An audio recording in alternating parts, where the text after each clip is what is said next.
Thank you so much, Tony. I appreciate it. And I'm very sorry about yesterday. I apologize. I missed it because it was Kalamata all over versus me and I missed. Anyway, so I'm very happy to a little bit about our work. On Thymidine, but it's on behalf of Telomere. It's really good all work. And so I'm just this morning. It's probably a little bit better. All right. So one disclaimer. This talk is not for the participants to a clinical trial because we're not allowed to do that yet. We should not have that specific. Anyway, this is that being said. So what's the motivating factor for us? So as you know, actually I ended up dedicating my career to this essentially because of the conversation I had in the hallway here at camp 2010. And it's been very important to see the progress in the field and think about what the challenges lie ahead. And of course, at the time, we were thinking a lot about spectrum of disease and how do we actually have trials for patients, how do you do bone marrow transplants in a particular way. I think a lot of progress has been made. That's very important. But what we're still faced with at this point is that we have this large spectrum of disease that goes from childhood to adult. And our approaches are really still the same: bone marrow transplant, organ transplant, androgen supported care that Tim and others spoke so well about. We have no targeted therapies, and this is important not just for rare or more complex, but really for all of us because there are a lot of applications that change telomere biology. That are useful. So before we try to say we need to understand this and try to come at this target in a rational way, because it'll probably expand an application from this rare spectrum. So, what would the solution be? So the idea would be to try to restore telomeres in stem cells or other organs throughout the body. Don't make other cells get hurt, and ensure that it works long term. So what things do we have to deploy? So bone marrow organ transplantation, we talked about that. It actually works to fix that part of the body, but it doesn't actually fix things throughout the body, and that there are still risks about donors in the immune system. What's our next really exciting technology we can deploy? That's really going, it's just rolling out there, and it's actually going to revolutionize, but has some limitations. Gene therapy, CRISPR, Kat spoke so well about this too, about using a method that actually tries to overcome the fact that there's too many genes and try to have a universal approach. But still, this is limited in this day and age to just the certain tissues that it can touch, with blood stem cells, liver, inside the body that can't go up the drug. So it's the old-fashioned way of trying to do something for the body. It would be a small molecule, it looks like a drug, a pill that you take. The question is how. And I've been wondering about this for a long time, and we just got very excited a few years ago. And I'll just summarize this because it's not really the topic, but kind of shows you one of the challenges is that by studying patient mutations and using cells that donated from patients over the years, we basically end up finding a pathway and others on how to regulate telomerase. We'll not go through all the grid of this sort of thing, but essentially we found this pathway that said, okay, we can approach part of this pathway with a small molecule, which is not easy for other types of targets, but there were enzymes regulating telomerase, and we actually found a small molecule. We then proved that using patient cells, we could give that small molecule in the lab, and you can increase the telomeres, as shown here. We demonstrated targeted telomere restoration using novel small molecules. We have been trying to develop this. So, and it's basically a drug development campaign to regular cells, safe, et cetera, et cetera. And I should have mentioned too that this is the paper that we published in 2020, but I want to give a shout out not only to the telomere guy who envisioned himself having long telomeres, but also to Jack Manhurst, who's little brother who does very good art for these sorts of things. So anyway, so this is the problem. So if you're trying to make a drug, especially a small molecule, there's this point in which you actually make a lot of progress in academia. And you've heard of this valley of death where you need to push it along a certain distance before a company that really needs to do to make the therapy trials can actually pick it up. This is called the valley of death, where you basically try to move along a new therapy and it kind of falls between the cracks. And there's a lot of things to try to help get you through this, but it's still very. So the average cost it takes to make a drug is $1 billion in pharma. It takes 10 years, and 95% of them fail when they get to a clinical lead stage. That's pretty daunting and not very encouraging. But I will say that molecule is advancing as much as you can push it along. Lots of support that we've had, but it's still taking a while. And so this is the way I do it. So perception, very important. You know, like seeing this for me, I don't know why it's really because I'm worried about having to regret when I get older. So And I'm just, so I'm worried about being an old man, filled with regret while I'm into this actually really virtual. So while we were just trying to develop this, the idea was simply try to find more. This is where it will. So Will in the lab basically said, I'm going to look at the entire genome and try to find targets that we could actually manipulate to improve telomere biology and also to understand telomere biology, right? So Will basically comes in and he takes a CRISPR-Cas9 screen where he says, I'm going to inactivate one gene per cell, throughout the entire genome, and then I'm going to sort the cells after 50 days using flowfish, the diagnostic test, for short telomeres and long telomeres. And let me see what genes are did a really great job. It's amazing and successful. And you find on the short telomere side, it's hurt. You see on the long telomere side, it's sheltering. But what jumped out to him was a bunch of genes involved in eliminating panels. So these are the building blocks. DNA, and we'll talk about that more. But Will did another screen. He said, I'm going to look at all the nucleotide metabolisms and genes that basically are in this pathway. And now it's starting to resolve itself a little bit better. He said, actually, they're all converging on this one molecule called thymidine. Like if you actually inactivate these genes and you deplete the ability for thymidine to be turned into what's a building block of DNA, then you have short telomeres. If you get rid of the genes that actually start to take away thymidine from being a building block of DNA, you get really long telomeres. Okay, so this started converging with really important data from other people. So people are studying the telomeres of the entire general population, right? And they actually start to see variants in these same genes that actually correlate with smaller effect sizes on telomeres. Okay, so that's important. So they're getting a whole other set of evidence besides our lab data. And then a gene was found in Keratosis congenita that is critical for the formation of thymidine, along with the star, TYMs. So these types of things made us feel a lot of confidence that this pathway is important. Okay, so I want to back up for 1 second. You might say, well, what is all this about? What is, you may know this, but so this is our DNA, right? And in the DNA, it has a bunch of letters. And there's these 4 letters that really make up your DNA. And it's made out of 3 billion letters per cell, T, H, G. So thymidine is just one of these letters. It's a natural part of your DNA. And we like it because this. Now, this is Will, as a young person, old person, say, I'm going to try something in the lab. I don't. That's why you gotta hang around young people. At some point in time in their life, they actually do things other people think aren't gonna work. I think I did that once. I'm not really phone hands, but now I'm actually getting old, so I say. So this is the way it is. He basically puts all these nucleosides onto cells, and it's pretty clear what's right. And this is a very striking in a cell line. At any time he uses alpha 4 letters, a combination that includes thymidine, the telomeres get long. And that's pretty stunning. And he basically go fast forward, lots of other studies. He actually now uses this on the patient's iPS cells, the patient's stem cells, and lab, the telomeres get longer. So what does this all kind of summarize? We've searched many genes across the genome, cross-referenced the telomere length influences on the population, connected to Keratosis congenita. It kind of focuses on nucleotides and specifically thymidine, and the telomeres are getting longer patient cells. So that's what the evidence about this is actually useful. This is the second demonstration of telomere length restoration. And the question is it faster to the clinic? So one reason why it could be is because thymidine is actually used. It's a natural compound, but it's already been used in other disorders. So other rare mitochondrial disorders that people have problems with making thymidine into a building block in the mitochondria. And these patients have a very specific defect in one enzyme.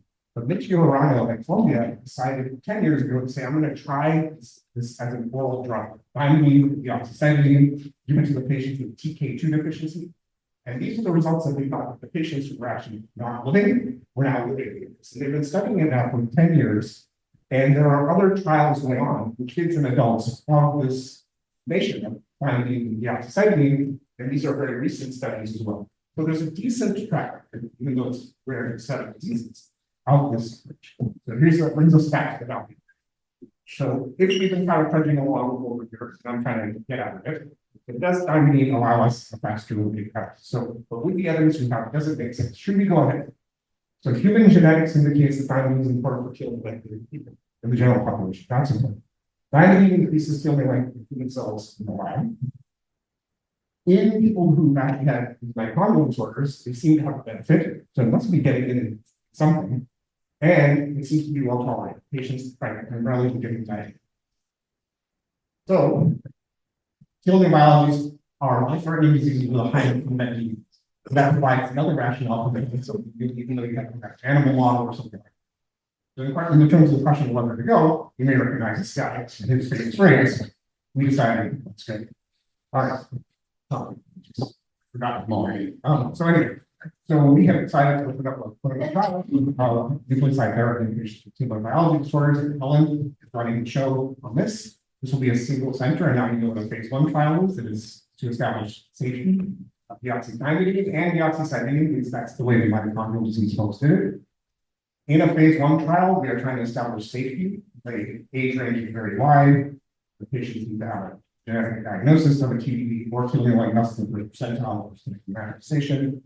The way it's going to be given is a dose escalation. So that's also what Karen was referring to, is trying to find a dose, and then keep going for 6 weeks, 3 times a day. Now, these things, one downside is not good drugs. You have to take lots and lots of the material in order to have some of it go into your body. So you basically can't formulate it as pills, it would be too many. So you make a powder, you dissolve it in water, and it's dark, and 3 times a day. And so what's been exciting for us is that there's a lot of regulatory and product production that needs to go into this to help. So the first thing that I can say is back in April, we finally received the drug level grade of both those compounds, and that's okay. That's IND approved by the FDA, which is very important too. Now, I've been saying that the IND is pending. What I can say now, as of last week, is the IND has additionally, with the small details, approved this, and we're anticipating to start this in the end of this summer.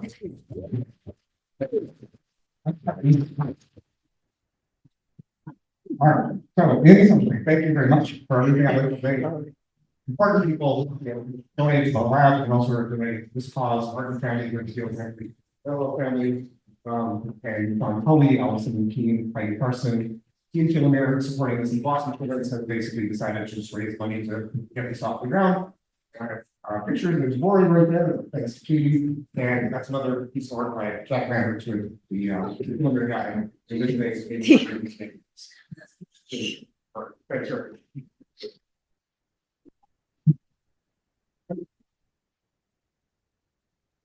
A lot of time for questions if anybody wants to ask. Yeah, for those folks who have been taking Thymidine for the deficiency, which many have been compared to in years. No, so there was no knowledge of. There's a lot missing in the development of those drugs. So sorry, the question was for the people who were taking the Thymidine for the mitochondrial disorders. Anyone they didn't know about the telomeres, and they didn't know about anything. So sometimes the problems with rare disease trials is they kind of don't get enough of the students, and you don't mark all the things down. No one would have thought to look at telomeres. Yeah. So that's why that happens. But I would say that a lot of things that we've had to overcome is there weren't actually a lot of the preclinical things that usually form publications or packaged for that. So we've had to kind of backfill a lot of that. So nothing. What could this mean for other organs like skin, liver, lungs, eyes, etc.? So the idea is that if you take something systemically, hopefully you'll have an effect on other parts of the body. And there's endless ways to think about how that might be right or wrong. I think in other diseases, but in a lot of other diseases too, where you don't know, is this going to distribute? The timing really should go all over the body. Is it going to be there long enough? Is it going to target a cell that actually then gets an effect, and that cell can go and give rise to beneficial effect in the organ, or are you too far gone? Like has scarring set in and there's nothing that can actually reverse that. So I think we can't really know these things, and that's why people like animal models, but there is not really a good animal model for this disease. And I think we're just going to try to do trials properly and see if this or other things will actually achieve that. All of this is predicated on the fact that if you change the telomeres, the body will heal itself in different ways, and that could be wrong. And if that's wrong, then problems. If it's right, you might be surprised when it's right in different parts of the body. Perhaps not. The blood is a natural place to travel for regenerative capacity. We know that it can.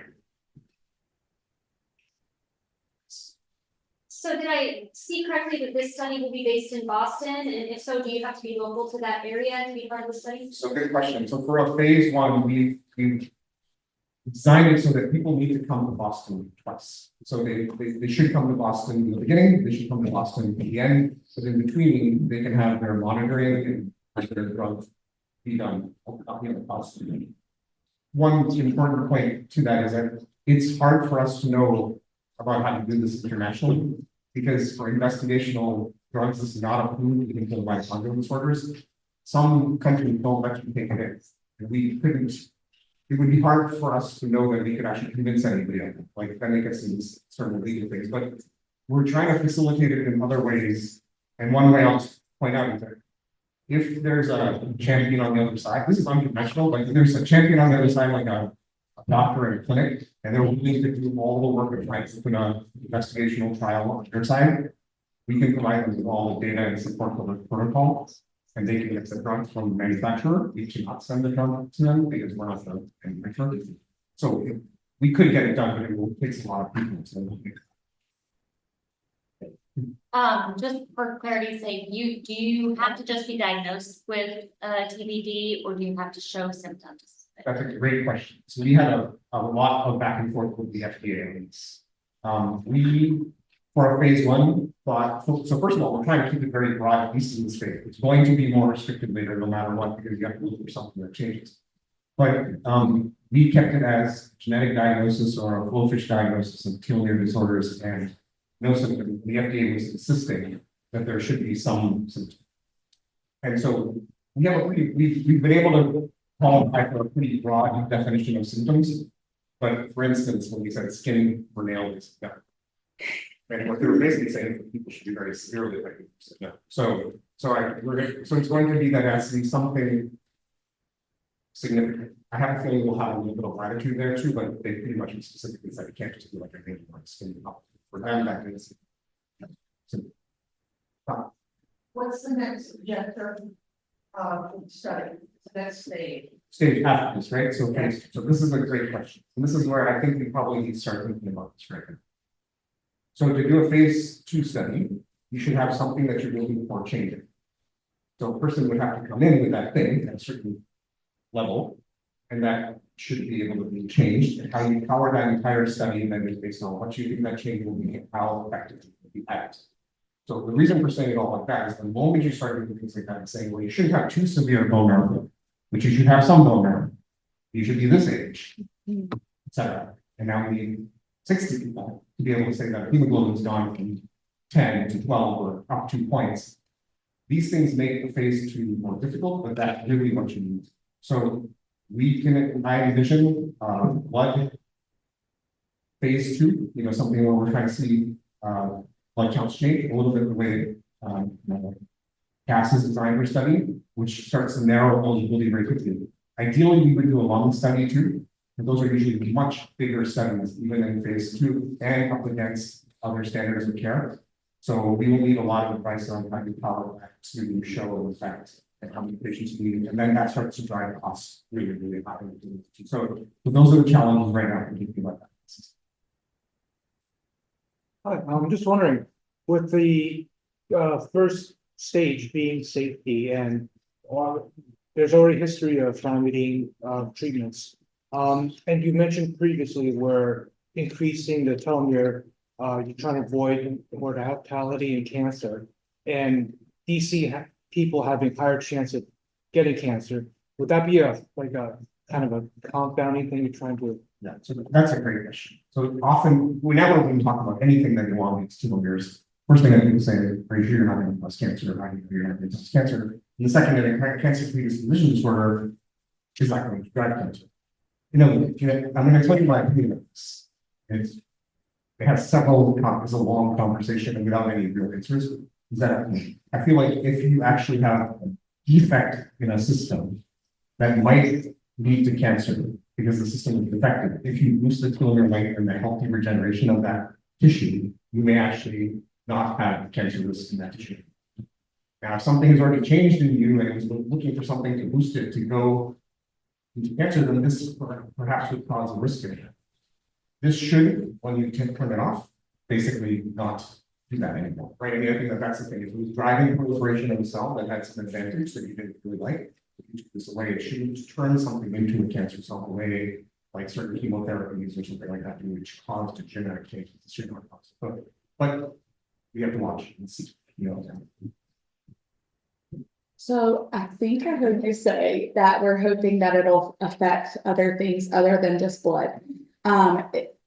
Do patients only qualify for this trial if they have not had a bone marrow transplant? So in the phase one, again, you're not gonna phase one, and then phase two, right? So in the phase one, we've said you can have had a bone marrow transplant. We'll probably not look at your blood and your bone marrow the same way before and after. And I think that that's important because we're trying to gather as much data. We've had transplants, we've not had transplants, we're young, we're old, no problems, and see, okay, it's safe. Because that then leads to, first of all, if you can see a signal in some patients of anything happening with it, we can be encouraging, but expect. And second, it lets you go into that patient population and an efficacy study subsequently too, where people say, well, oh, you know, you never really tried it, like this had a bone marrow transplant, next slide. So in this phase, it's open. In the next phase, if it's a immunologic study for the phase two, and we can't do anything else, it will probably exclude that. Suneet, is there a certain number of subjects Oh, yeah. that you want in phase one? 36. How many? 36. And what's your timeline? We project 18 months to 24 months, you know, by the time people have actually completed their 6 months on the trial, there will be a lot of the things that impact their health. That's kind of a couple of years. You mentioned that there's already been trials going for the mitochondrial diseases for a number of years, and that's, I assume, phase one trials. So the reason we have to, and beyond that, is the reason you have to do phase one trials. There's already safety demonstrated in those mitochondrial patients. We have to demonstrate that also for the TBD patients. That's a great question. Is that why you have to do phase one with us? Or? So you could have, it could have been reasonable to approach it differently, right? So let me just, so this is not an approved agent yet. It's been going through phase two trials. These mitochondrial disorders, kind of rare disease phase 1, 2, morphed into these trials that have now kind of aggregated all their data. And the agent is still not approved, but it's undergoing its approval process by a company for that disease. So when we approached that company and said, well, we didn't need their permission of what phase we should do. We said, you know, we want to work on this together. They said, let us get our FDA approval first, and then we'll talk to you. So that's not going on these days. So we just decided to do, and it was feasible, oddly feasible to do this ourselves. So we decided to go ahead. And we could have tried to do a phase 1. We've gotten criticism to say, why don't you do a phase 1, 2? That would have immediately restricted the patient population and changed the way we accrue to it. And because we did not have a lot of data out there, right? A real, robust data. The retrospective data from those mitochondrial studies, including 2 or 3 different agents that are not even these. So it's a little bit, so it's not clean, right? We want to, you know, one batch of drug substance. We'll basically do a phase 1 study first. And we will try to morph it into a phase 2. That you can do because you can have an extension of it. We don't plan on that yet. We'd love to do that. But if we could have made a plug to basically make it a phase 2 right after that. It would have just been a different way. And we didn't have a lot of data from the other folks to help us. Yeah.